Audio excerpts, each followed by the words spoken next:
আসসালামু আলাইকুম। আপনারা যে বাঁশটি দেখতে পাচ্ছেন এটাকে বলে গোল্ডেন ফ্লেশ ব্যাম্বু, বাংলায় বলে স্বর্ণালী বাঁশ। দেখতে চমৎকার রঙের এই বাঁশটি সৌন্দর্য ভরপুর।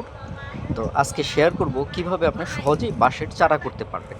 দেখেন এইখানে আমি দুটি কঞ্চি লাগিয়েছি। এই প্রথম যে কঞ্চিটি আমার হাতে এটি দেখেন চারাটা হয় নাই, মারা গেছে। এইটা না হওয়ার কারণ যেটা হয়েছে এটা শুকিয়ে মারা গেছে, খুব সহজে এটা শুকিয়ে গেছে। আমি ভেঙে দেখাইলাম আপনাকে। এইটা দেখেন, এই চারাটা খুব সুন্দরভাবে হয়ে গেছে। একই সময় লাগানো চারা, একটা মারা গেছে একটা হয়ে গেছে। তো এটা কেন হয়েছে সেটা আপনাদের মাঝে আজকে শেয়ার করার জন্য আসছি।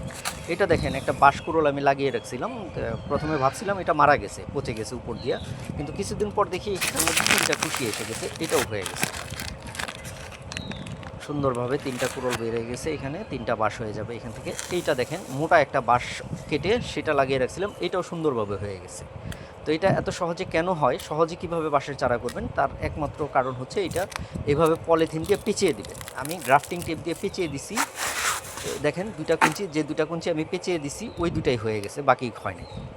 তো এটাকে এমনভাবে আপনি পলিথিন বা গ্রাফটিং টেপ দিয়ে পেঁচিয়ে দিবেন যেন ভিতরে কোনো বাতাস প্রবেশ না করতে পারে, আর যেখান দিয়ে কুশি বের হবে সেই জায়গাটা বাদ রাখবেন যেন কুশিটা বের হইতে পারে। দেখেন সুন্দরভাবে হয়ে গেছে। ধন্যবাদ সবাইকে।